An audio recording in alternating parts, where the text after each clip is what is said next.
नमस्कार आदाब, मेरा नाम है सरवत। आप देख रहे हैं ऑर्डिनरी। किस करने की वजह से नेवी में ट्रेनी पर लिया गया एक्शन। आरती गाने वाली अमेरिकन सिंगर का वीडियो हुआ वायरल। पूरी तरह से विजुअली चैलेंज्ड आईएफएस ऑफिसर की कहानी। इन सब के बारे में जानेंगे ऑर्डिनरी के स्पेशल न्यूज बुलेटिन विन यानी वुमेन इन न्यूज में। इस खास प्रोग्राम में हम बात करते हैं महिलाओं की, उनकी जो किसी न किसी वजह से खबरों में बनी रही। इसी के साथ बढ़ते हैं पहली खबर की ओर।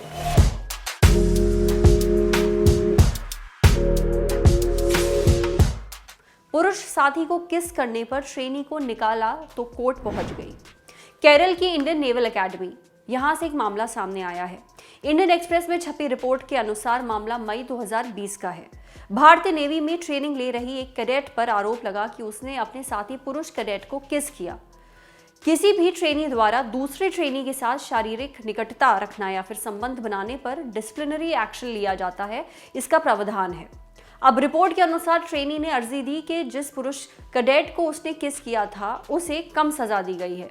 यही नहीं, उसकी तरफ से केस लड़ रहे काउंसिल ने भी उदाहरण देते हुए कहा कि पहले आ चुके ऐसे मामलों में भी महिला ट्रेनियों को कम सजा दी गई है, जबकि इस मामले में ट्रेनी पर 21 प्रतिबंध लगाए गए हैं और उसे एकेडमी से निकालने की बात कही गई। महिला को पुरुष ट्रेनी की तुलना में अधिक सजा देने को लेकर नेवी ने भी अपने तर्क दिए हैं। अब नेवी के मुताबिक ये दूसरी बार है जब महिला ट्रेनी ने नियमों का उल्लंघन किया है। इससे पहले एक लिखित एग्जाम के दौरान महिला ट्रेनी ने नकल करने की बात स्वीकार की थी, तभी डिसिप्लिनरी एक्शन लिया गया था। पुरुष ट्रेनी के साथ इन्वॉल्व होना उसकी दूसरी गलती थी, इस वजह से उसके खिलाफ ज्यादा कड़ी कार्रवाई की गई। अब नेवी के मुताबिक महिला ट्रेनी के खिलाफ ऑफिसर कैडेट्स के डिसिप्लिन स्टैंडर्ड के मुताबिक ही एक्शन लिया गया है। ट्रिब्यूनल ने फिलहाल महिला ट्रेनी को हटाने की प्रक्रिया पर रोक लगा दी है। इस मामले की सुनवाई अब जनवरी 2021 में होगी। अमेरिकी सिंगर ने ऐसा क्या गा दिया कि लोग दीवाने हुए जा रहे हैं। अमेरिका की मशहूर अफ्रीकन अमेरिकन सिंगर मेरी मिलिबेन, इन्होंने दीपावली के मौके पर ओम जय जगदीश हरे गाया।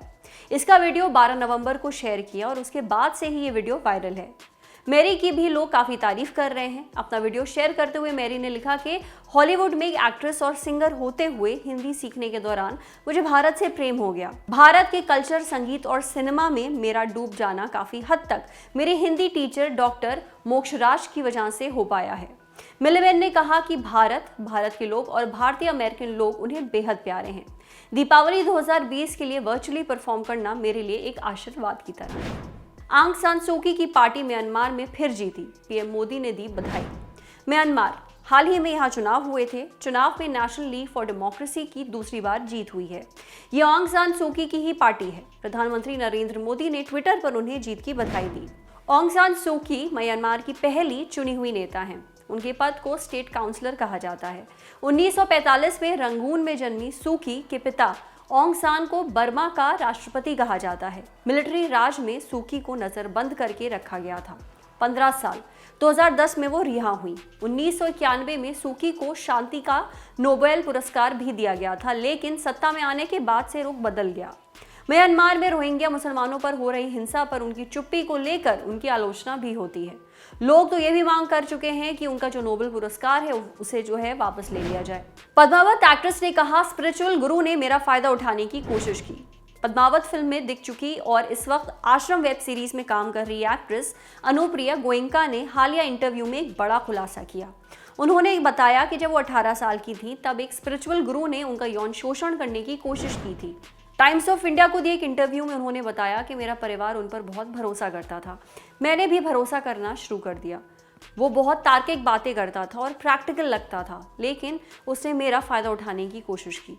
मैं 18 साल की थी। इस चीज़ ने मुझ पर गहरा असर छोड़ा। मैं उस सिचुएशन से निकलने में सफल रही। मुझे पता था कि मुझे अपने अंदर की आवाज़ को सुनना है, लेकिन मुझे काफ़ी समय तक उससे जूझना पड़ा।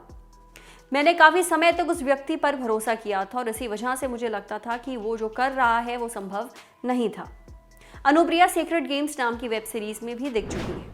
अब बारी है आज की ऑर्डिनरी की। इस सेक्शन में हम आपको मिलवाते हैं एक ऐसी आम महिला या लड़की से जो कोई सेलिब्रिटी नहीं होती है, लेकिन उससे देश की सभी महिलाएं प्रेरणा ले सकती हैं। आज की हमारी ऑर्डिनरी है बेनो ज़ेफ़ीन, देश की पहली आईएफएस ऑफिसर जो पूरी तरह से विजुअली चैलेंज्ड हैं।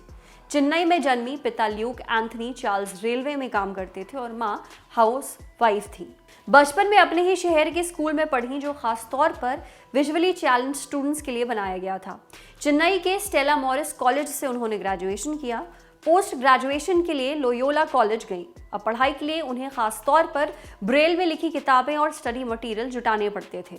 उनकी माँ भी घंटों उनके लिए बोल बोल कर पढ़ती थी ताकि बहनों को कोई दिक्कत ना आए। बहनों को एक खास सॉफ्टवेयर भी इस्तेमाल करना पड़ता था जिसके जरिए वो कंप्यूटर स्क्रीन या फ़ोन पर लिखा हुआ टेक्स्ट सुनती थी। फिर उन्होंने 2012 में यूपीएससी एग्ज़ाम दिया, लेकिन मेंस क्लियर नहीं कर पाई।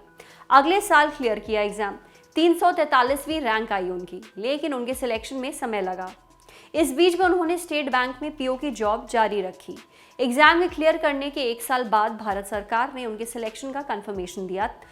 इतना समय इसलिए लग गया क्योंकि उपलब्ध रिपोर्ट्स के अनुसार उनके लिए कुछ पैरामीटर्स में बदलाव करने पड़े थे। इस तरह बेनो देश की पहली पूरी तरह से विजुअली चैलेंज्ड कैंडिडेट बनी जिनको आईएफएस की कैटेगरी में चुना गया। तो ये थी आज की खबरें। अगर आप भी जानते हैं किसी ऐसी महिला को या लड़की को जो दूसरों के लिए एक मिसाल है, तो उनके बारे में हमें बताइए। मेल करिए lalontopwomeninnews@gmail.com पर। कैमरे के पीछे हमारे साथ हैं विभव।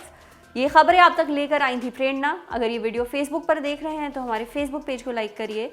यूट्यूब पर देख रहे हैं तो हमारे चैनल को सब्सक्राइब करिए।